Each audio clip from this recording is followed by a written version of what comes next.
Here's your wrestling news for May 2nd, 2023, and we're kicking off today with Raw, as last night's show marked night 2 of the 2023 draft, with some surprising and not so surprising selections made. Given that Raw Women's Champion Bianca Belair was drafted to SmackDown on night 1, fans weren't too surprised to see SmackDown Women's Champion Rhea Ripley move to Raw, though it was a big deal that she was the number 1 pick. Raw also picked Seth Rollins during the first round of the draft, while SmackDown chose Charlotte Flair and US Champion Austin Theory, another expected pick given that Gunther will be bringing his Intercontinental title to the Red brand.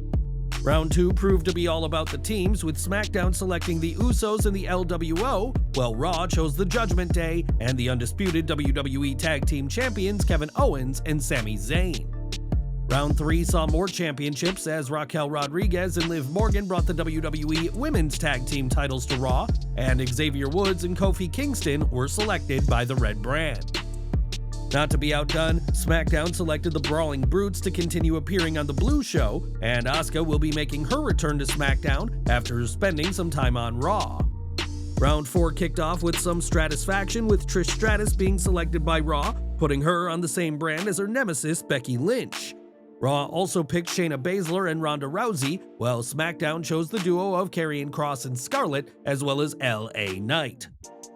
Round 5 saw Braun Strowman and Ricochet move to Raw, while the Red brand retained the services of Bronson Reed, and SmackDown chose Shotzi and NXT's Pretty Deadly in the first call-up of the night. The final round of the televised draft saw more call-ups as Katana Chance and Kaden Carter were selected by Raw, while Cameron Grimes, whose NXT tenure ended last December, was finally picked by SmackDown. The final round of the TV draft also saw Alpha Academy be chosen by Raw, while Rick Boogs will be on SmackDown moving forward. While this was the end of the televised draft, the action didn't stop there, as the supplemental draft on Raw Talk saw even more names be moved.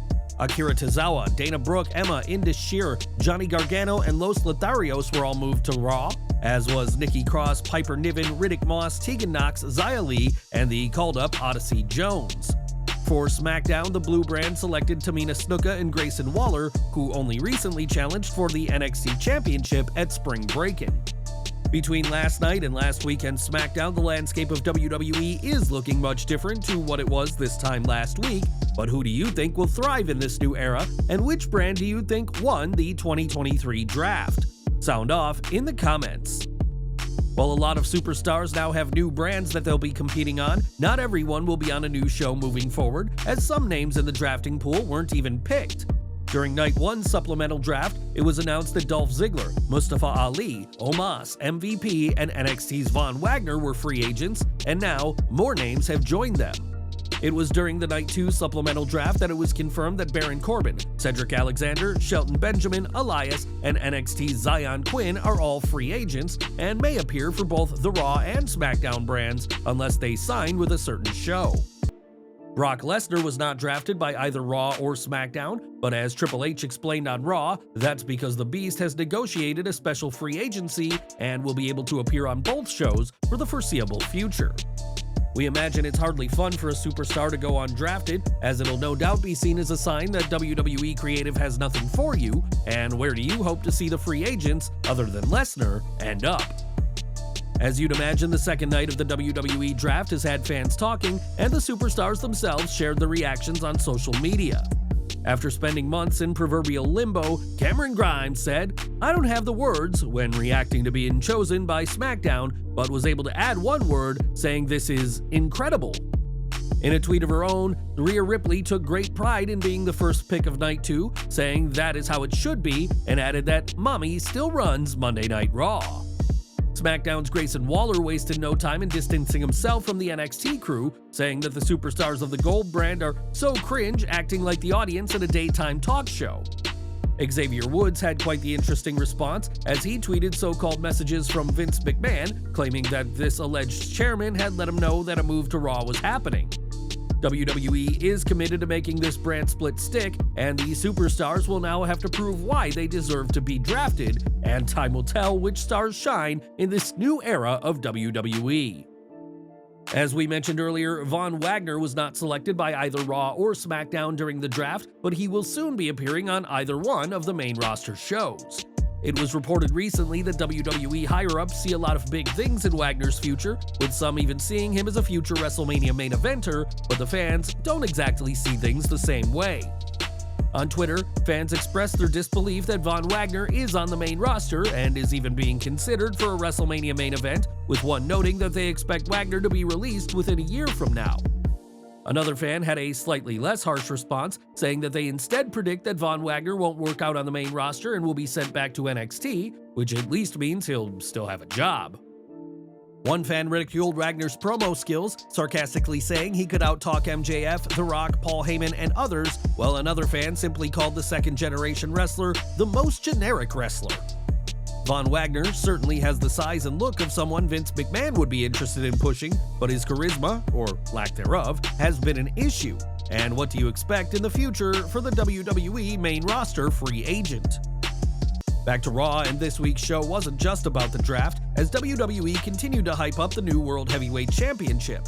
During an in-ring segment, Paul Heyman spoke about the title and gave the ominous message that, wouldn't that title look relevant around the waist of your tribal chief, Roman Reigns? Given that the title has been created in part because of Reigns' limited schedule, it would make no sense for the head of the table to win the title, and fans were far from pleased with Heyman's suggestion. On Twitter, fans made it clear that they don't want Reigns to win the title, with one stating that champions should be expected to defend their titles more than 3 times a year. The theme of Reigns' part-time schedule was shared among several tweets, with another saying that he shouldn't have held the Universal Championship for close to 1,000 days, and after his current reign ends, he should never, ever be world champion again. One fan did note that the mere fact that WWE is alluding to this possibility is interesting, and that they see it as a sign that WWE is at least considering that Roman will emerge victorious in Jeddah later this month. While WWE has said that the new title will be exclusive to Raw, making SmackDown's tribal chief seemingly unable to win the title, we all know that WWE could make an exception. And do you think the company will consider adding a third championship belt to the head of the table? Raw also saw a rare appearance by Brock Lesnar, who was his usual confident self during the show, but the Beast Incarnate was left worse for wear during his segment. While in the ring, Lesnar was jumped by his Backlash opponent Cody Rhodes in a sweet act of revenge on Lesnar, given that their feud began with Brock blindsiding Cody on the post-WrestleMania 39 Raw. During the segment, Rhodes got some stiff shots to Lesnar's face before he was manhandled by security, and the Beast Incarnate was seen bleeding from his nose. Incidents like these do happen in wrestling, and while WWE has a solid no-blood policy, what happened this week has only made their feud more interesting. As to who will win this weekend, that's still difficult to say, but expect a strong performance by both men in San Juan, Puerto Rico. More from the draft now, as the NXT roster saw close to a dozen superstars be called up, but some picks have left fans scratching their heads. While names like Grayson Waller, Pretty Deadly, and Cameron Grimes all make sense, not every pick has landed, including Odyssey Jones. As we mentioned earlier, Jones was a Raw pick in the supplemental draft, but given that he only recently returned from injury, he'll still need to learn to use his size against smaller opponents and cut promos. Jones is a strange pick, as is picking both the NXT Women's and NXT Women's Tag Team Champions, especially when you consider the rumored names for the draft that weren't selected.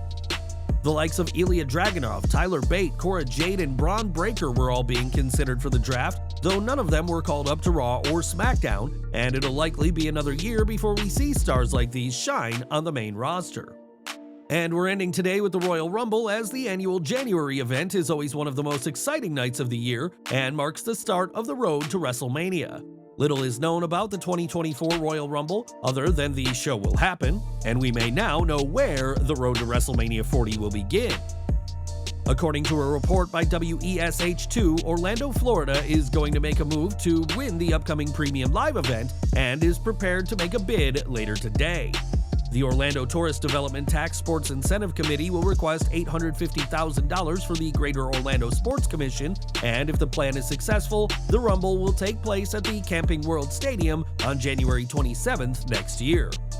Fans may remember Camping World Stadium as the host of WrestleMania 33, which according to WWE hosted over 75,000 fans, and we'll have to see if the Rumble comes to the Sunshine State next year.